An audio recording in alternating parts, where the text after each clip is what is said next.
Bien, buenos días, estamos de vuelta hablando de hashing.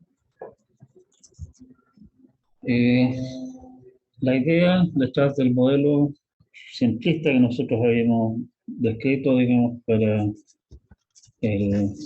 insertar, en realidad no es viable. O sea, el modelo que nosotros estamos viendo no funciona. En la práctica se usa alguna de las siguientes opciones para de alguna manera aproximar esto. Todo creo que lo habíamos visto, pero podemos perfectamente repetirlo si no se daña. Si la posición donde vamos a dar está ocupada, busque secuencialmente, dándose la vuelta por el final del arreglo para llegar de nuevo al principio, digamos, si es que se llega al final, la siguiente posición libre. Si es que no hay ninguna, obviamente quiere decir que la tabla se llenó y habrá que retomar alguna manera de hacer que esta cuestión se llenó. La gracia de esto es que esto es extremadamente sencillo de programar.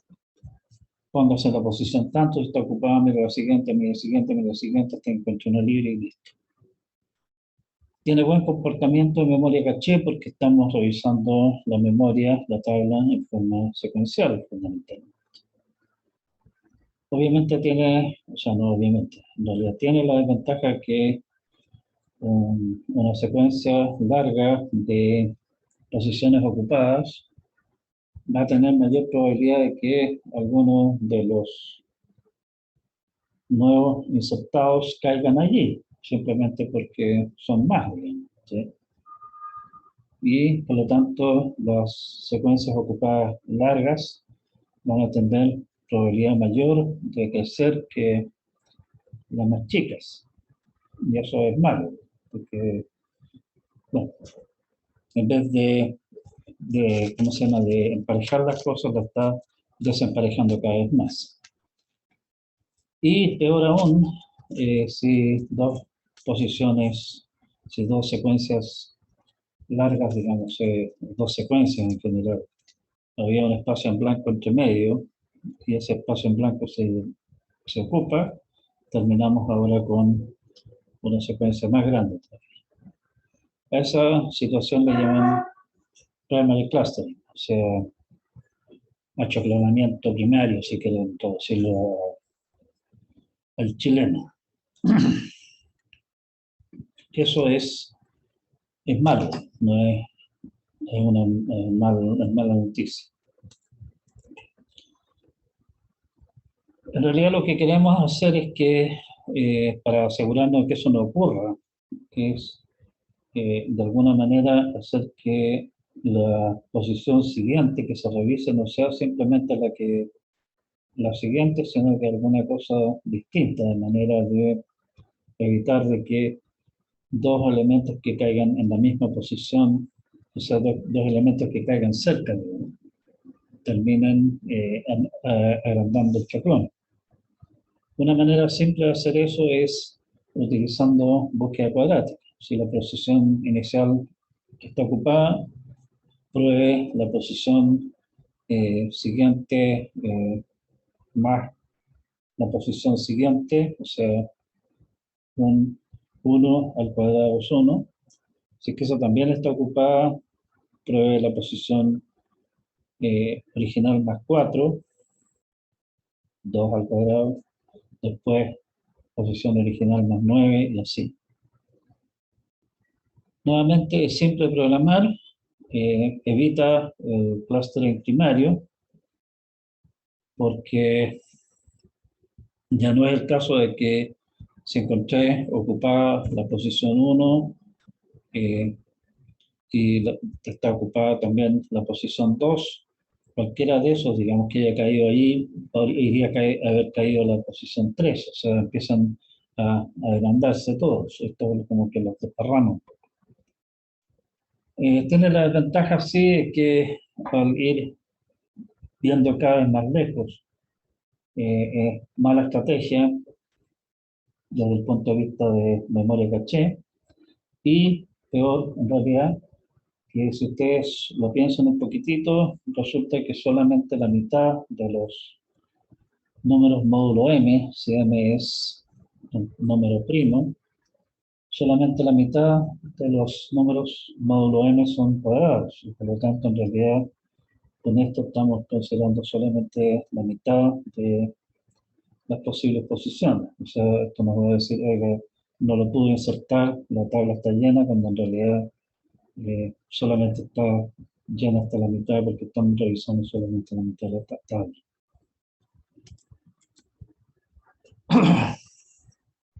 Pero sigue teniendo el mismo problema, o sea, si es que tenemos dos elementos x e y, que resulta que el h de x es igual al h de y, van a tener exactamente la misma secuencia de búsqueda, y por lo tanto ahí también se va a producir un achoclonamiento secundario,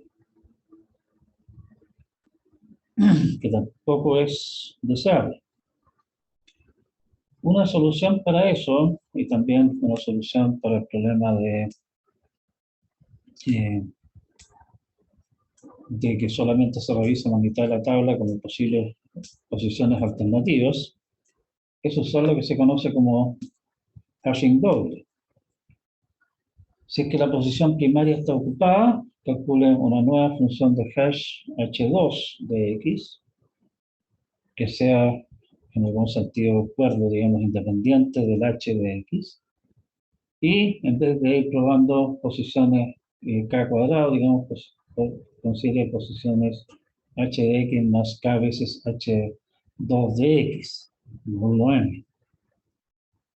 Requisito acá para revisar la tabla completa, obviamente, es que h2 sea relativamente primo a m, la cual en realidad es fácil de asegurar si es que m es un número primo, porque en ese caso cualquier h2 que no sea divisible por m sirve.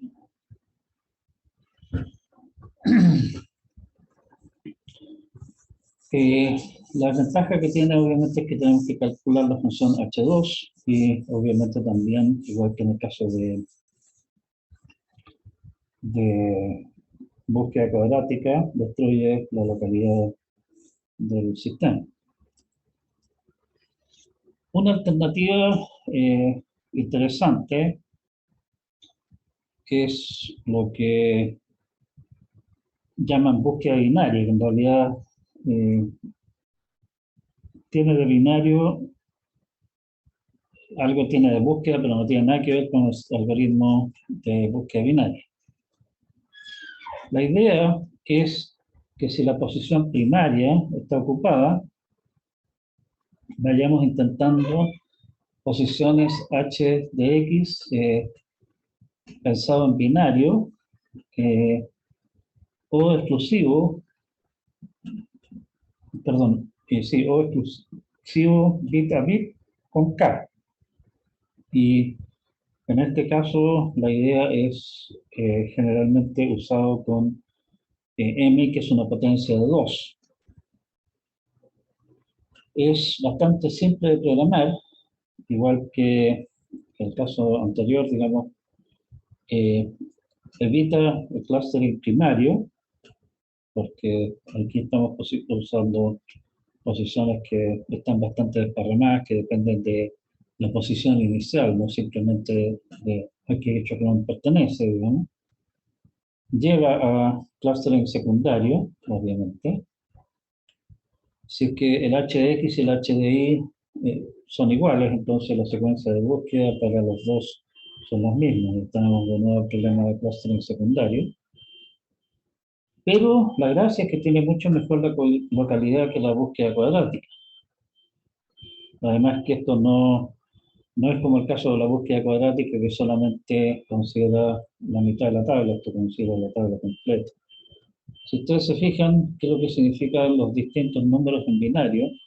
Y los van incrementando, básicamente lo que está haciendo esto es buscar una posición vacía en posiciones que se van de alguna manera, un rango de posiciones que se va ensanchando conforme va aumentando el K. ¿Sí?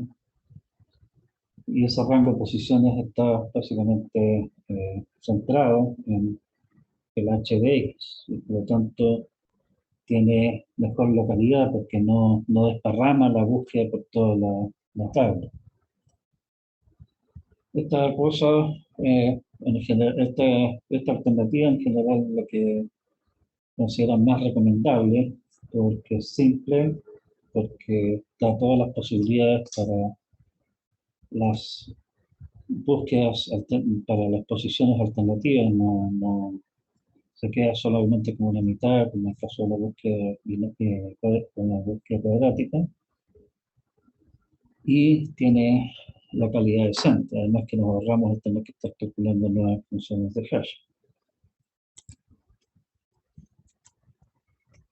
Algunas otras consideraciones que puede valer la pena utilizar en esto es que las búsquedas exitosas suelen ser mucho más frecuentes que las excepciones. Y por lo tanto, tiene sentido invertir algo de tiempo en hacer que las búsquedas exitosas sean eficientes. Si ustedes se fijan, por ejemplo, en el caso de búsqueda lineal, digamos, nosotros podríamos arreglárnosla de tal manera de decir, vamos a insertar a este, revisamos estas posiciones, que en el fondo es una secuencia lineal, ¿cierto? La que estamos revisando en el caso de búsqueda lineal siempre. Arreglémoslas entonces de manera que esas secuencias de posiciones que están siendo revisadas se mantengan en orden, de manera que en vez de tener que hacer una búsqueda en una lista desordenada, podemos hacer una búsqueda en una lista ordenada y esas van a ser más eficientes. En particular, el costo de búsquedas que fallan se disminuye más o menos a la mitad haciendo eso. Obviamente hay que tener cuidado de no echar a perder algunas de las otras cosas, que sé yo, la cosa se pone un poquitito más enredosa, pero igual es algo que vale la pena tener presente. Bien, entonces como resumen, nosotros analizamos un modelo bastante simple, pero que sí da una primera idea de cómo se comporta el cuento de hashing abierto. En realidad es un modelo que resulta que es mejor que lo que se puede lograr en la práctica, así que esto nos da una cota inferior. Hashing abierto obviamente nos presenta el problema de qué hacemos en caso de colisión. En el caso de hashing cerrado, teníamos la simple opción de agregarlo a la estructura que corresponde a este casillero y listo. Acá tenemos que hacer alguna cosa para encontrar el casillero libre. Tenemos varias alternativas para que podemos utilizar para llegar a encontrar ese casillero libre. Algunas de esas alternativas se han analizado en detalle, en particular NUT, que ustedes probablemente no han escuchado nombrar aún, que es el personaje que inició el área, o sea, tal vez no decir que inició es demasiado fuerte, digamos, pero que consolidó, sí, definitivamente el área de análisis riguroso de algoritmos. Precisamente se vio interesado en el problema de analizar algoritmos para poder analizar precisamente el problema de hashing abierto con búsqueda lineal, que habían algunas ideas de cómo lanzarlo, pero empezó solamente algunas cosas muy modelos muy burdos, y él logró encontrar un modelo exacto del cuento y resolverlo, y eso lo entusiasmó con la idea de analizar algoritmos y dedicó básicamente desde entonces su vida a eso, y su obra en el área es enorme.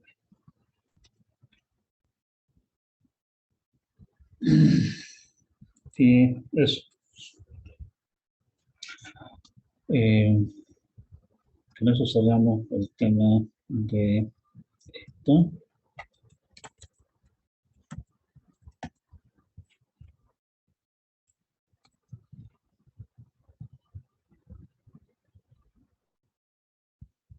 Mm,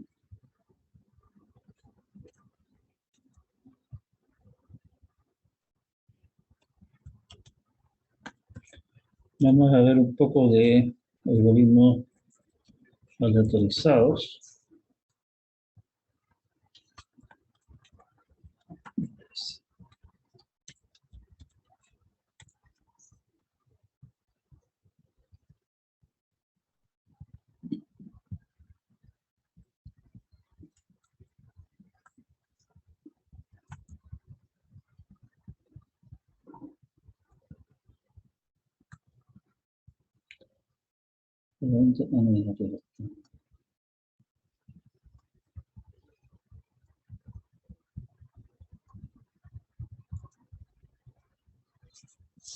Vamos a ver un tanto de algoritmos aleatorizados.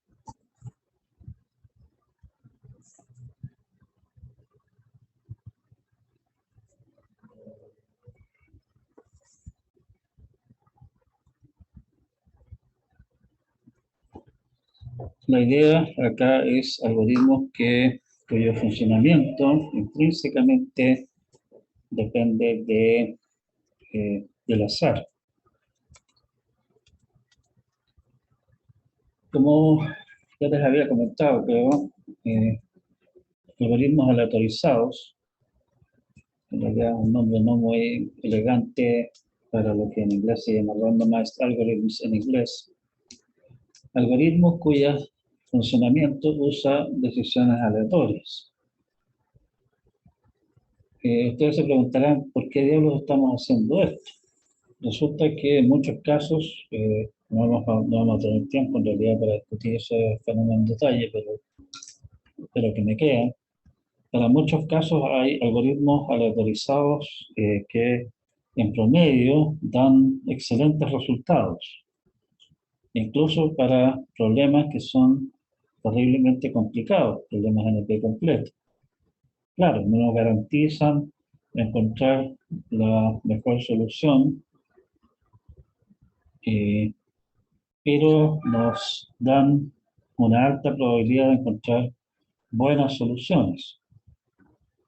Y si el algoritmo, y si el problema es tal que en realidad buscar, o sea, una búsqueda exhaustiva para encontrar la mejor solución, significa un enorme gasto de recursos, eh, el tener algún algoritmo que nos entregue una buena solución con alta probabilidad es una excelente noticia. No siempre es aplicable esta idea. Un personaje que trabaja, es un académico que está interesado en lo que es la optimización de código y que trabaja en particular sobre el compilador, en realidad sobre la colección de herramientas para construir compiladores LLVM, comenta que en algún momento dentro del compilador se encontraron, o sea, dentro del compilador hay que hacer encontrar óptimos de muchas cosas, digamos.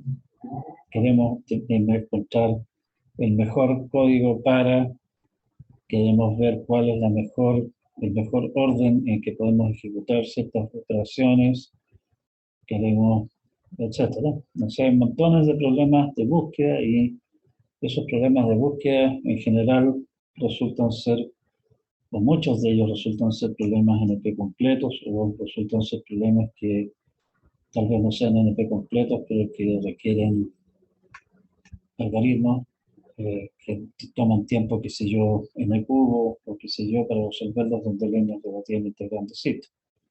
Y por lo tanto se opta muchas veces por alguna clase de algoritmo aproximado, o sea, algún método chamullento que en general da un resultado más o menos decente y no nos garantiza la mejor opción.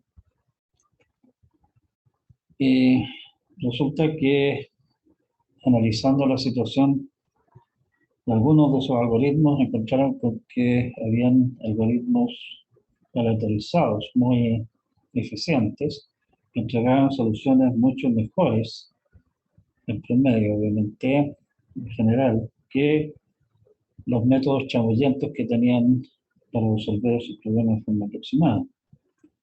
Y obviamente los próceres a cargo del cuento se alegraron y rápidamente reemplazaron esos algoritmos chamullentos por algoritmos aproximados que entregaban mejores resultados. Con lo que no contaban es que ese cambio iba a producir un motín de parte de los usuarios. Y la razón del motín es bastante explicable si ustedes lo piensan un poco. El resultado de eso, como el algoritmo internamente está tomando, el compilador internamente está tomando ciertas decisiones al azar, es que si ustedes compilan 2 veces seguidas el mismo programa, el código resultante, el programa ejecutable resultante, va a ser siempre diferente, lo cual de partida es para algunas, eh, para algunas cosas resulta inaceptable, en particular si es que lo que uno quiere hacer es lo que llaman producción, ¿cómo se llama? Repetible. O sea, yo quiero que compilar esta cosa hoy día, pasarle el código a alguno de ustedes en el programa ejecutable y ustedes pueden usar el mismo compilador, etcétera, todas las cosas iguales y obtienen exactamente lo mismo que obtuve yo, no obtienen una cosa distinta. Eso se echa a perder con, esa, con ese tipo de algoritmo.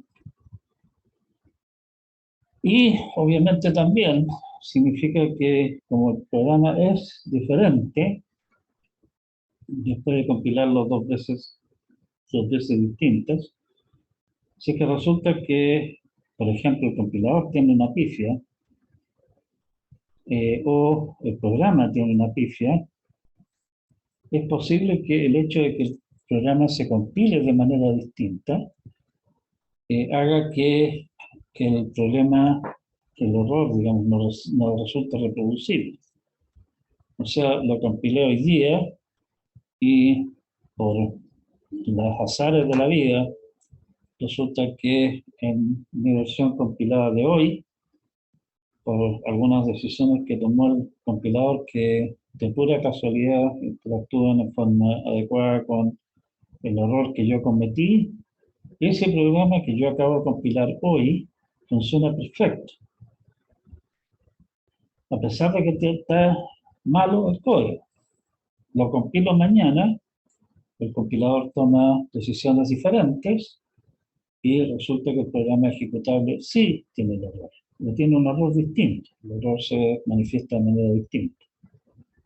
Si que ustedes están en la tarea de encontrar pifias en un programa y cada vez que compilan el programa el error cambia de cara, digamos, ustedes van a estar listos para ir a quemar el castillo donde vive el personaje que es el compilador. O sea, tuvieron que echar marcha atrás con respecto a eso.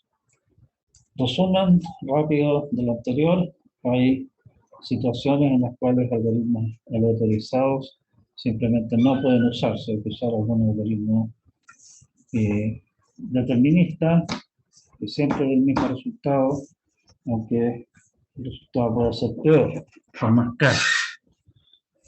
Si es que no es esa la situación, bienvenido sea un algoritmo no determinista. Bueno, creo que estamos diciendo que con los mismos datos pueden dar resultados distintos y los tiempos de ejecución en general no van a ser fijos, van a depender de las decisiones que tome el algoritmo. En ese caso, en general nos va a interesar la distribución de los tiempos de ejecución de esos algoritmos para un conjunto de datos dados. Como ya les comentaba, el fenómeno sorprendente que para muchos problemas, los peludos, problemas NP completos, hay algoritmos aleatorizados que son mucho más rápidos que los mejores algoritmos deterministas que se conocen. Y en el fondo un poco también un reflejo de aquello que hablábamos nosotros cuando dijimos de problemas en NP y en P, ¿sí? Que la simulación determinista de un algoritmo, una máquina de Turing no determinista, nos tomaba un tiempo exponencial. Bueno, lo que estamos haciendo, si lo miramos un poco de lejos, desde acá, es que en vez de decirle a la máquina Turing sea no determinista, le estamos diciendo, ajá, usted ahora quiere saber si cuál de estos tres caminos tomar, tome uno al azar. Nosotros le decimos qué camino tomar. Tiene la probabilidad de llegar cerca, digamos, del resultado. Un poco es la explicación así eh, intuitiva del cuento. Peor aún, muchos de los algoritmos aleatorizados incluso son bastante ingenuos. Son algoritmos bastante sencillos. Incluso puede ser que métodos que de por sí tienen un muy mal, peor caso, eh, programados como algoritmos no deterministas, como algoritmos aleatorizados, no deterministas, sino que como algoritmos aleatorizados en forma adecuada, tienen resultados sorprendentemente buenos. Algunas definiciones, hay dos grandes clases de algoritmos aleatorizados.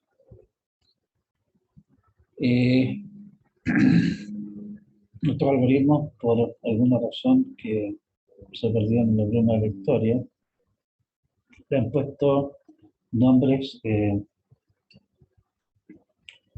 perdón, le pusieron nombres recordando ciudades en las cuales que son famosas por sus casinos. Tenemos algoritmos de Las Vegas.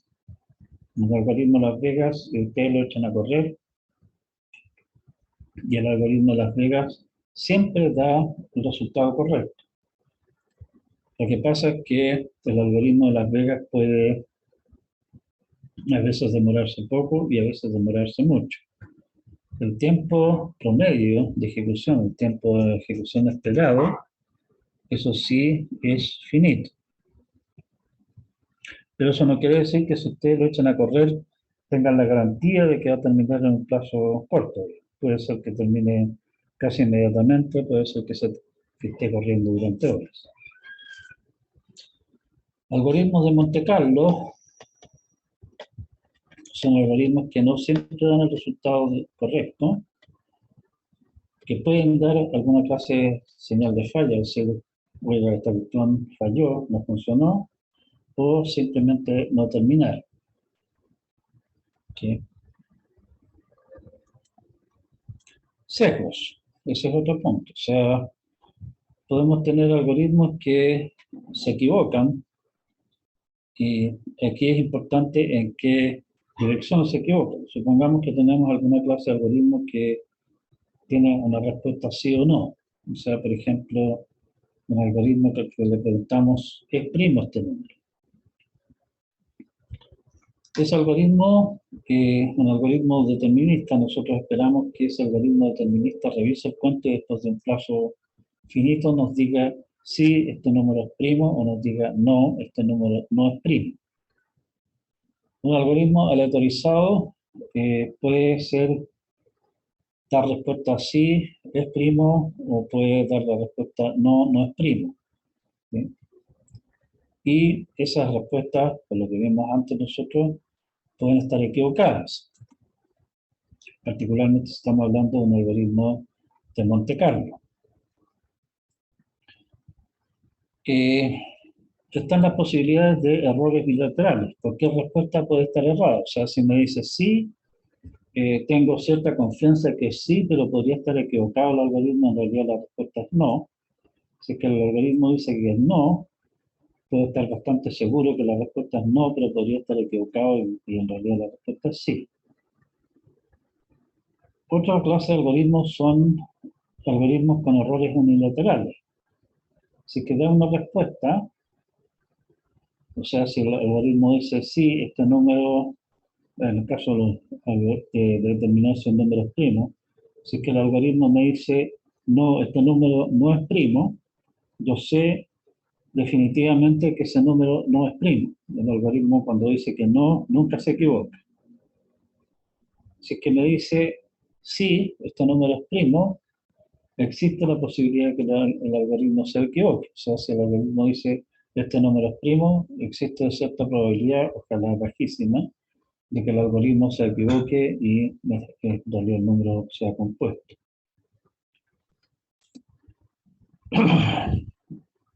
En ese sentido se habla de sesgo verdadero, se responde sí, es correcto, se responde no, se podría estar equivocado, y sesgo falso al revés. Obviamente, para que esto tenga alguna clase de sentido, es que la respuesta sea correcta en la mayoría de las corridas. Como los algoritmos estos son aleatorizados, no siempre dan los mismos resultados, digamos, en el fondo. Si es que yo tengo un algoritmo con sesgo falso, por ejemplo, para el caso de determinar si un número es primo, lo puedo echar a correr una vez y me va a decir, no, este número no es primo, perfecto, sé que el número es compuesto, estamos listos. Si me dice, en realidad me parece que es primo, o sea, me dice tentativamente sí, yo puedo en ese caso volver a ejecutar el algoritmo y de esa manera, teniendo dos intentos independientes, la probabilidad de que el algoritmo esté equivocado las dos veces es menor. ¿Sí? Algunos autores, y aquí en realidad lo que uno generalmente debería exigir más que nada es que el algoritmo dé la respuesta correcta en la mayoría de los casos, porque si da la respuesta correcta la mitad del tiempo, solamente en realidad no sirve para nada. Con eso bastaría. Alguna gente insiste en que debía ser al menos 75% de los casos la respuesta debe ser correcta. De manera de que haciendo suficientes corridas, digamos, la probabilidad de error disminuye lo suficientemente rápidamente. ¿Sí? Por ejemplo, como estábamos discutiendo antes, el método más popular hoy día para determinar si un número es primo es el método de Miller-Rabin, que es un algoritmo de Monte Carlo con un sesgo falso. Puede decir que él es primo, si es que el número es compuesto, pero la probabilidad de eso es menor a un cuarto, se puede demostrar eso. O sea, estamos hablando de que la probabilidad de que esté correcta, esa respuesta sea mayor, es mayor que 75%. Si dice que es compuesto, esa es la respuesta definitiva. Repitiendo el algoritmo de R veces, la probabilidad de que diga que es primo las R veces, siendo que el número es compuesto, es a lo más 2 a lo menos 2R. Si se corren 100 rondas de esto, quiere decir que la probabilidad de que el algoritmo me diga que es primo y en realidad el número es compuesto, la probabilidad de que en realidad el número sea compuesto es de 2 a la menos 200. La probabilidad de que la probabilidad de eso en realidad es menor de que se haya producido alguna falla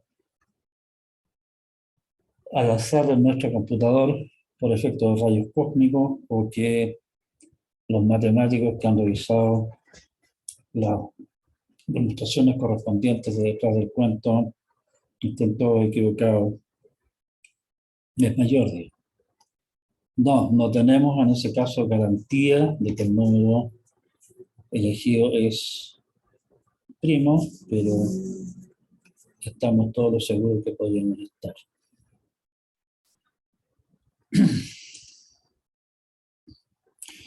La gracia del cuento es que correr 100 rondas del algoritmo de Miller-Rabin sobre algún número de 2048 bits se puede hacer en un computador más o menos modesto en algunos segundos. Ustedes habrán usado alguna vez algunos de los... no sé si ustedes han usado SSH, supongo, por ejemplo, para conectarse acá a los computadores del departamento de informática, en forma remota. Bueno, para conectarse vía SSH, ustedes primero lo que hacen es utilizar una función de SSH para crearse una clave SSH. Resulta que las claves SSH incluyen dentro de su definición números primos de mil y tantos bits, ¿sí? Y esos números primos, para crear claves que no cualquiera puede utilizar, digamos, esos primos en el fondo se eligen al azar. Bueno, ¿cómo se eligen? Se elige un número al azar en el fondo y se revisa si es que es primo. Se construye en realidad, hay algunas técnicas que hacen tan mayores probabilidades de números primos. Y una vez que tengamos un candidato para números primos, se utiliza típicamente la prueba de Miller-Rabin para verificar de que el número que construimos es primo. Si ustedes se recuerdan haber ejecutado alguna vez el programa para generar clave SSH, se demora un ratito, o sea, no es mucho. Está haciendo precisamente eso. Correr la prueba de Miller-Rabin me parece que 40 veces o alguna cosa así. Y no se demora tanto. Si quisiéramos utilizar los mejores métodos que se conocen para factorizar esos números, tomaría años en un supercomputador. Esa es la diferencia, digamos, entre el algoritmo aleatorizado, Monte Carlo en este caso, con el algoritmo determinista correspondiente. Uno toma una fracción de segundo, el otro toma años. Bien, consideremos para un ejemplo súper tonto, pero simplemente para amarrar ideas, consideremos el problema de hallar una posición de un cero en un arreglo con más de 2 elementos, de los cuales sabemos que la mitad es ceros y la otra mitad es unos. La estrategia natural, digamos, determinista para hacer esto es estar revisando el principio. Como sabe que hay n elementos, la mitad son ceros, la mitad unos, garantizadamente en algún momento se va a tropezar con un cero. El problema es que si algún maldadoso usuario le pone un arreglo sabiendo que va a usar ese algoritmo en particular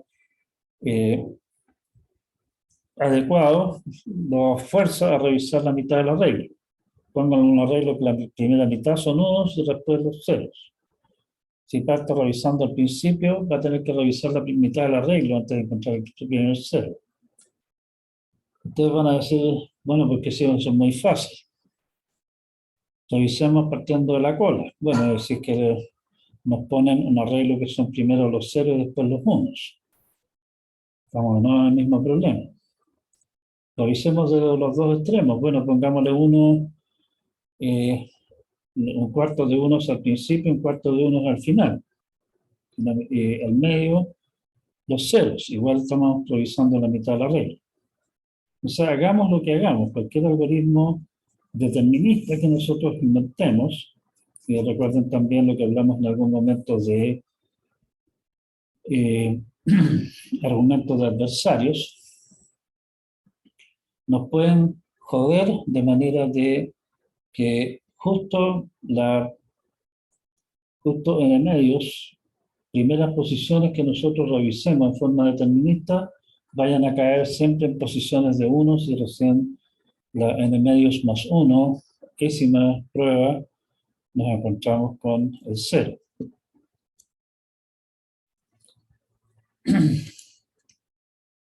O sea, el punto, podemos inventar un algoritmo Las Vegas que resuelva este problema, que básicamente lo que hace es elegir una posición al azar y sigue intentándolo hasta que en esa posición al azar encuentre un cero, retorna la posición en la que encontró el cero.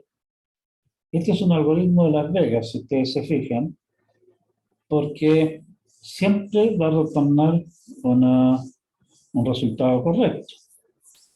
¿Sí? Como está eligiendo posiciones al azar y en cada uno de los intentos la posibilidad de que le apunte un cero es un medio, los tiempos que toma esta cosa en el fondo son es la suma de una serie que converge, la serie de uno, un medio, un cuarto, un octavo y así, que converge a dos. Por lo tanto, el tiempo esperado de ejecución de este algoritmo es básicamente darse dos vueltas, o sea, intentar dos posiciones, ¿sí? Que es harto mejor que la mitad más uno. ¿Sí? Peor aún, mejor aún. Este algoritmo de Las Vegas, en promedio, se va a demorar 2 intentos, independiente de que estemos buscando en 10 posiciones, estemos buscando en 1.000.000. Hagan algo mejor que eso. La probabilidad de que el algoritmo este tenga éxito, obviamente, es 1. Como elige elementos al azar, la probabilidad de éxito en un intento es un medio, con lo que el número esperado de elementos a ser revisado es simplemente 2, como estábamos diciendo.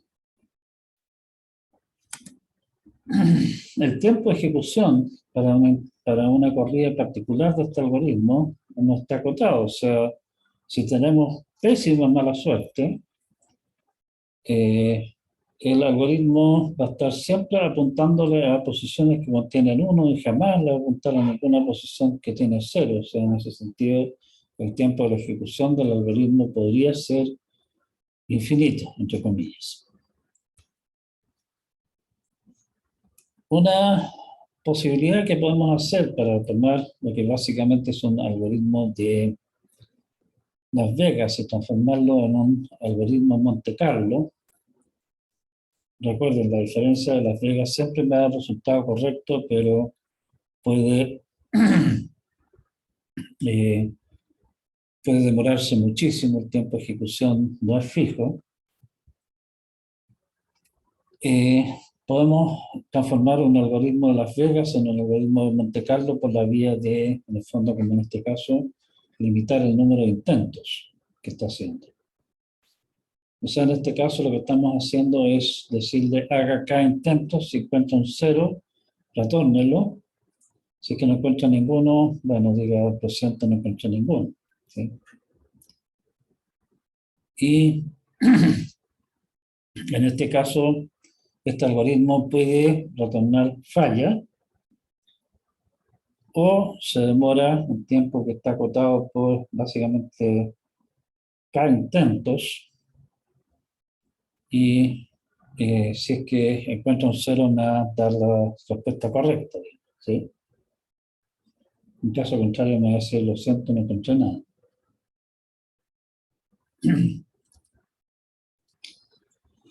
El análisis, la probabilidad que tenga éxito es 1 menos 2 a la menos k, está claro, son k intentos en que tiene que fallar, ¿sí? Cada uno con probabilidad media.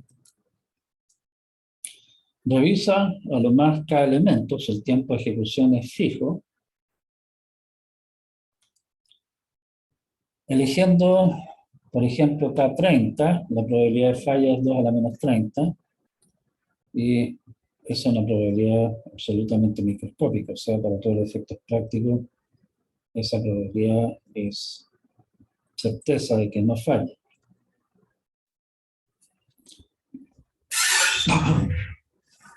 Claro, no siempre es tan fácil transformar un algoritmo de Las Vegas en uno de Monte Carlo, y al revés, uno puede transformar un algoritmo de Monte Carlo en uno de Las Vegas en forma en general bastante sencilla. Ejecute el algoritmo hasta que finalmente me diga sí, encontré una solución. ¿Sí? Bien, algunos usos generales de lo que es la aleatoriedad en nuestros algoritmos son para, ya lo habíamos comentado antes, cuando hablamos de hashing, frustrar ataques. Si se puede, de alguna manera, con datos que pone algún atacante, forzar a algún algoritmo a caer en su peor caso.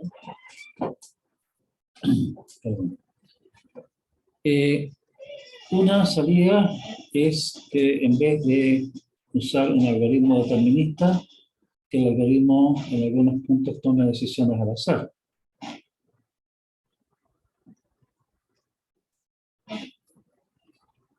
Lo habíamos hecho, lo hemos comentado, por ejemplo, cuando dijimos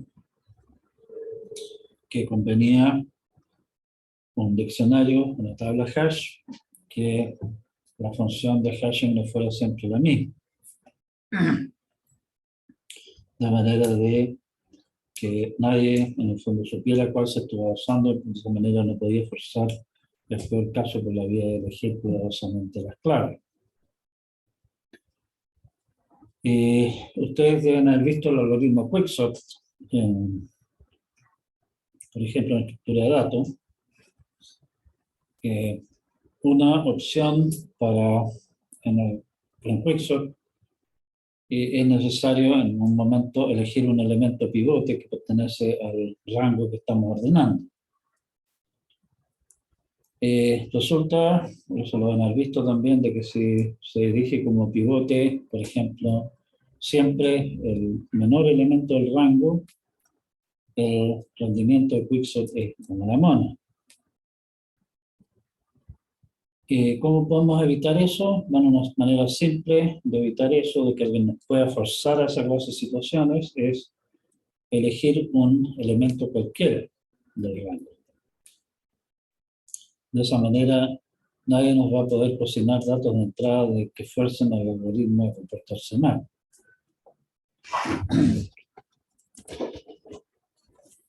Muestreo. Y esto en realidad tiene harto que ver con lo que vimos recientemente. Si es que hay una población muy grande de la que necesitamos tener alguna clase de estadística, queremos saber algunas características de ella, una manera de evitar tener que revisar todos los elementos de una población posiblemente gigantesca es tomar una muestra. Que tomar una muestra en el fondo significa elegir algunos elementos de esa población al azar.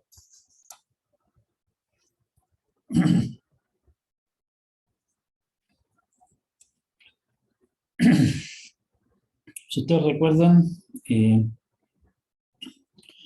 lo que nosotros hablamos cuando hablamos de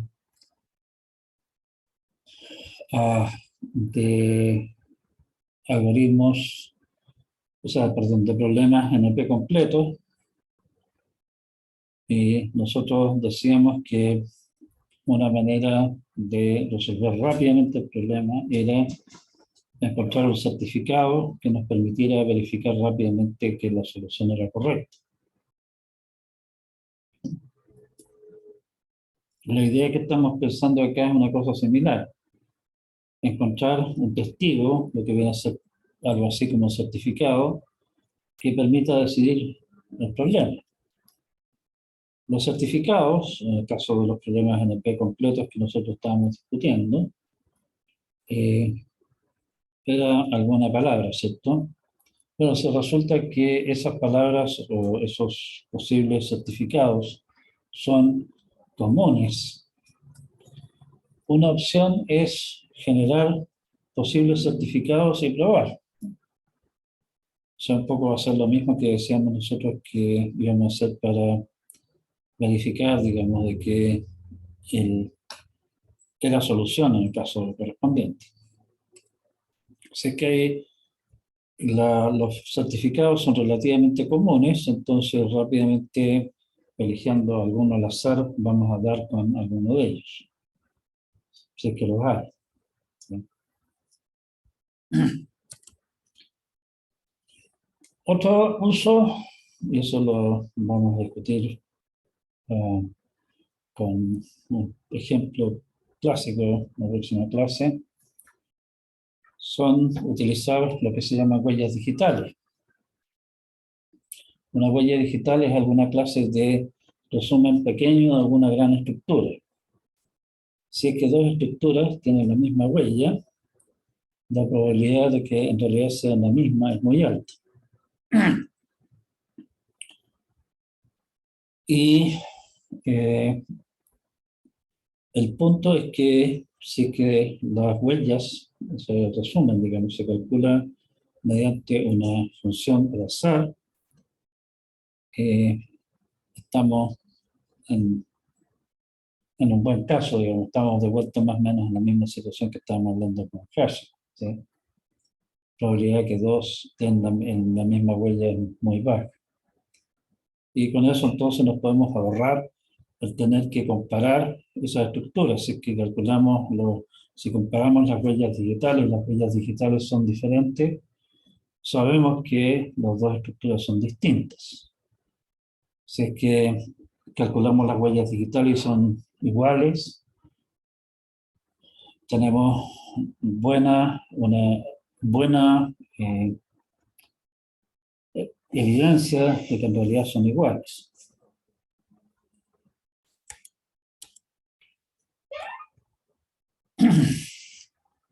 Una cosa es, por ejemplo, ordenar al azar.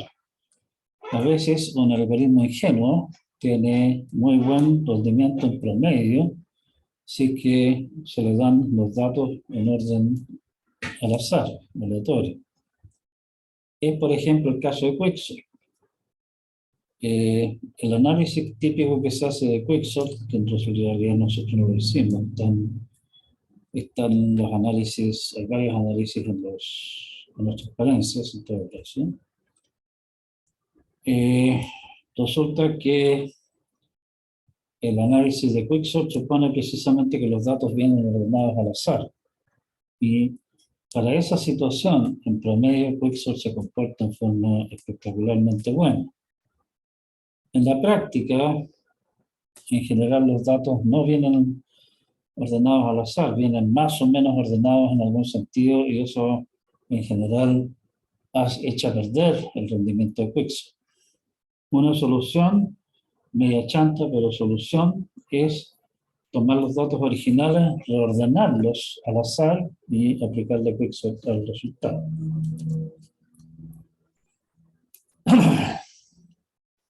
Otra situación donde esto resulta interesante, que tal vez tengamos tiempo de analizarlo en más detalle también, es balancear carga. Si es que nosotros tenemos que asignar tareas, por ejemplo, no sé, o sea, tengo tres personas o tres máquinas a las que tengo que asignar tareas a hacer. Una manera que resulta particularmente eficiente de hacerlo es simplemente asignar las tareas al azar. ¿Sí? Con eso garantizo que cada uno le va a tocar su tajada, digamos, equitativa, en promedio, y me ahorro el tener que estar consultando, por ejemplo, haciendo cálculos o consultas, digamos, para saber qué tanta pega tiene cada cual. Eso puede ser importante particularmente en computación distribuida, eh, porque puede ser que consultar la carga o en general hacer consultas a los distintos, hacer una encuesta, digamos, a todos los posibles participantes de quién está con menos carga es una pega que puede ser costosa y simplemente tirársela a cualquiera, digamos, no garantiza que le vaya a caer al que tiene menos trabajo, pero sí va a distribuir el trabajo en forma bastante pareja. La otra situación es que en muchos casos de computación distribuida, si es que se requiere que tenemos varias máquinas, digamos, trabajando sobre distintos aspectos del problema, eh, una solución simple es elegir al azar qué aspecto entregarle a cada procesador. Claro, corremos el riesgo si es que hacemos mal las cosas de que asignamos la misma tarea a varios, pero si hacemos bien las cosas se nos va a ocurrir. El punto es que de esa manera podemos básicamente a cada uno dejarle la pega de, oiga, acá tiene estas 5 tareas, elija una al azar. No tengo que tener algún sistema de coordinación central que asigne tareas. Cada uno elige la tarea que es su tarea al azar. Y por eso entonces estamos evitando el que, por ejemplo, todos digan, ya vamos todos y vamos a partir por la primera alternativa. Parten todos haciendo lo mismo. Estamos rompiendo simetría. Quicksort, como ya decíamos, una opción es elegir el pivote al azar para evitar el peor caso con alta probabilidad y también, por lo demás, evitar ataques de complejidad algorítmica. Como los pivotes se eligen al azar, no puedo cocinar una secuencia de datos que fuercen a Quicksort a tomar el peor caso. También vimos la opción de ordenar.